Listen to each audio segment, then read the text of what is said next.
আমি বেসিক্যালি সবসময় চেষ্টা করেছি তার কাছে পৌঁছানোর, কিন্তু বারে বারেই আমাকে ফিরিয়ে দেওয়া হচ্ছিল যে আইসিইউর ভিতর আসলে কাউকে ঢুকতে দেওয়া হচ্ছে না, কিন্তু আমার মন মানছিল না। আমি আমার হাজবেন্ডকে নিয়ে কালকে পিজি হসপিটালে চলে যাই এবং খুব আকুতি মিনতি করে আমি ডক্টরকে অনুরোধ করে আমি ভিতরে যাই। আসলে আমার ভিতরে যাওয়ার পরে আমার বুকের ভিতর কেমন ধক করে উঠলো, মানে আমি কেমন জানি আমার ফিল হচ্ছিল। তারপরে তার কেবিনটার সামনে যখন আমি যাই, তাকে যখন আমি ওই মুহূর্তে ওই অবস্থায় দেখি, আমার কাছে মনে হলো কি একটা ডল ঘুমায় আছে। তো এত মায়া, আমি বারবার ডাকছি, অঞ্জনা আপু, অঞ্জনা আপু, এই আপু, ডাক শুনছো না? আপু, মাথায় হাত দিচ্ছি, তার ফেসে হাত দিচ্ছি বারবার। তাকে মানে মানে তাকে আমি কথা বলার চেষ্টা করছি যে আমরা তোমার সহকর্মী এসেছি। আমি তারপর বলছি আমি পলি, আমি আসছি। বিশ্বাস করেন, সেই মুহূর্তেও কিন্তু সে বেঁচে ছিল, কারণ তার যে চোখের মণিটা ছিল, সে টোটার আইবলটা সে ঘুরায়, আমি যেদিকে ছিলাম এদিকে তাকায় আবার ঘুরালো ওইদিকে, এবং সে তার দুই চোখ বেয়ে পানি, মানে বেয়ে পানি পড়ে নাই, জাস্ট দুইটা ফোঁটা তার চোখের জল চলে আসলো। এবং আমি তখন কর্তব্যরত যে ডক্টর ছিল তাকে বললাম যে একটু টিস্যু দেন, আপু তো কান্না করছে, চোখে জল চলে আসছে, একটু মুছায় দেই। তখন উনি বলল যে উনি আসলে অন কাইন্ডস অফ মৃতই, যে উনি যন্ত্রের সাহায্যে, ভেন্টিলেশনের সাহায্যেই বেঁচে আছে, এটা খুলে দিলে হয়তো বা 2 সেকেন্ডও লাগবে না। আসলে এরকম একটা এইভাবে যে আমরা অঞ্জনা আপুকে দেখবো, এটা আমরা কখনো কল্পনাও করতে পারিনি। অঞ্জনা আপু ছিল আমার মায়ের মতো, আমার তো মা নাই পৃথিবীতে। তো অঞ্জনা আপুর ফোনটা সবসময় মাসে 1-2 বার আসতোই, এবং যখনই সে কল করতো 1-1.5 ঘন্টার আগে সে কল ছাড়তো না। তার অনেক অভিমান ছিল চলচ্চিত্রের, বিশেষ করে দুইটা হিরোর প্রতি তার অনেক অভিমান, অনেক অভিশাপও দিয়ে গেছে, আমি নাম বলতে চাই না।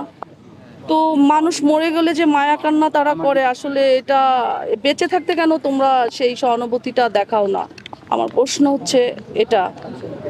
আমরা চলচ্চিত্রের একটা জিনিস খুব লক্ষ্য করি, যারা সিনিয়র হয়ে যায় তাদের যে আদর আপ্যায়ন খোঁজ নেওয়া, এই জিনিসটা খুব পরিমাণ কমে যায়। যে দুঃখটা না আসলে আর্টিস্ট নিতে পারে না, তখন আস্তে আস্তে সে একাকিত্বতায় ভুগে, বিষণ্ণতায় চলে যায়। তো অঞ্জনা আপাকে আমরা যারা চলচ্চিত্রে, আমরা যারা কর্মীরা ছিলাম, এই অভাবটা আমরা কখনো বুঝতে দিতাম না। আমরা যে কোনো সময় সে ফোন দিলে কথা বলতাম, আমাদের যে কোনো প্রোগ্রামে তাকে ইনভাইট করতাম। এত প্রাণ চঞ্চল একটি মানুষ, কিংবদন্তি, যে কিনা সিনিয়র শিল্পী থেকে জুনিয়র শিল্পীদের বুকে টেনে নিয়েছে এইভাবে নিরহংকার, এরকম একটা আর্টিস্টের আমার মনে হয় এই চলচ্চিত্রে আর ইন্ডাস্ট্রিতে আর আসবে না। আপু তার অবস্থান কেউ পূরণ করতে পারবে না। আপু অনেকেই আর আমার সৌভাগ্য হয়েছিল তার সাথে অভিনয় করার, জি সরকারের একটা ছবিতে, সে আমার কো আর্টিস্ট ছিল, আমি তার সাথে কাজ করার এক্সপিরিয়েন্স আছে, এবং আমার সাথে অত্যন্ত ভালো সম্পর্ক ছিল আপু। আপু অনেকেই বলছে যে অঞ্জনা আপুর গায়ে কিছু আঘাতের চিহ্ন ছিল, আপনি যেহেতু শেষ পর্যন্ত সেখানে ছিলেন, আপনি এরকম কিছু দেখেছেন কিনা?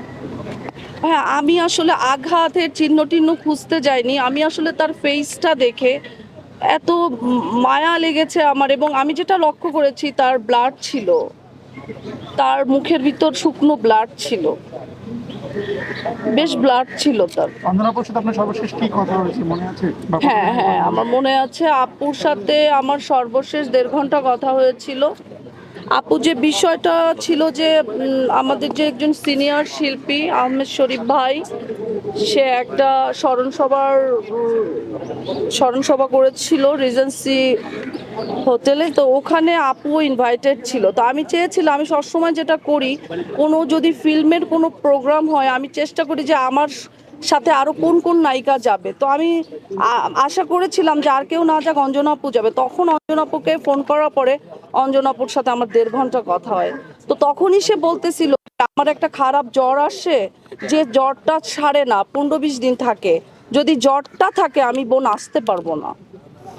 আমি না তখন ভেবেছি যে এটা একটা বাত জ্বর কিংবা সিজনাল জ্বর হবে, কিন্তু এই জ্বর যে তার জীবন কেড়ে নিবে, এটা আসলে আমাদের বোধগম্য ছিল না।